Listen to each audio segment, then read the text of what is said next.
Hey everybody, welcome to Art by Plopless. In this video I'm going to be going over the process of how I created this painting called Steamrolled. After building the stretcher frame and then stretching the canvas on a 62 by 46 inch frame, I started layering paint. So I'm using only spray paints, and through this process what I would do is apply paint to different objects: brooms, brushes, boards, sponges, and I kept rubbing it across, and then eventually the paint just started to accumulate.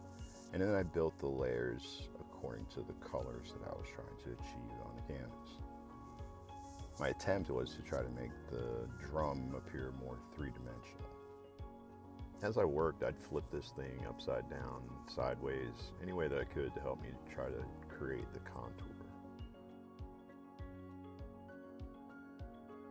The painting went through several stages of masking and unmasking, trying to create a border for the drum in this particular case, so it had a little bit sharper edge, a little bit more defined edge.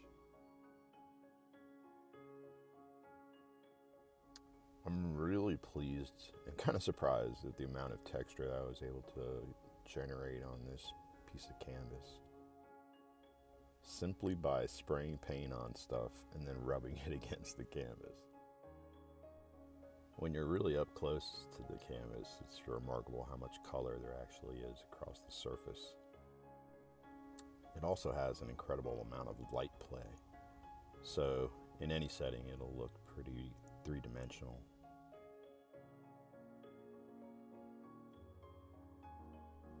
At this point, I switched my attention to the foreground. I wanted to create a real energetic foreground, something that lent some energy to the painting.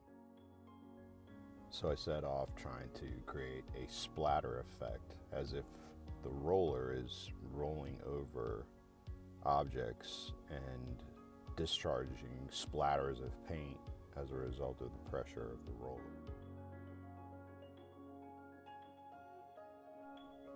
For this stage, it really didn't matter what colors I used, but I was really actually pleased with the appearance and the amount of movement and energy it lent to the foreground of the painting.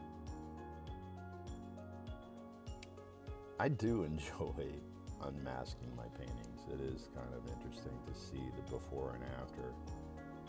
Even though this was just a thin film of plastic, it's nice to see the finished, kind of imagined result.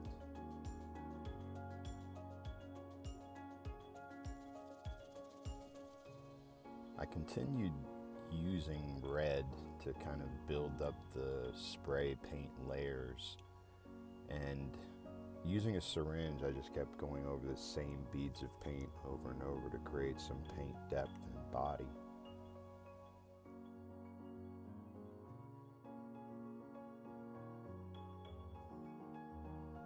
And finally, when I was trying to add all the additional colors to the splatter effect in the foreground, I suspended the painting from the ceiling. I used a pivoting anchor in the center and then a cord that's actually attached to the D-rings on the stretcher frame. It let me manipulate the painting and hang it in any way I wanted to kind of assist in manipulating those runs of paint and allow gravity to kind of help me shape those paint forms.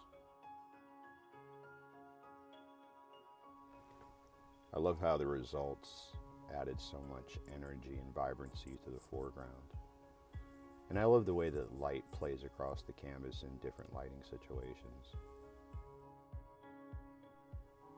All told, I have about 104 hours into this painting, and I'm proud of it. As always, I really appreciate y'all stopping into my page. If you get a chance, stop by artbyplopless.com, check out all my originals that are available for purchase. And there's tons of print options, y'all. You get anything from coasters, stickers, magnets, cups, t-shirts, hoodies, pillows, you name it. Like, follow, and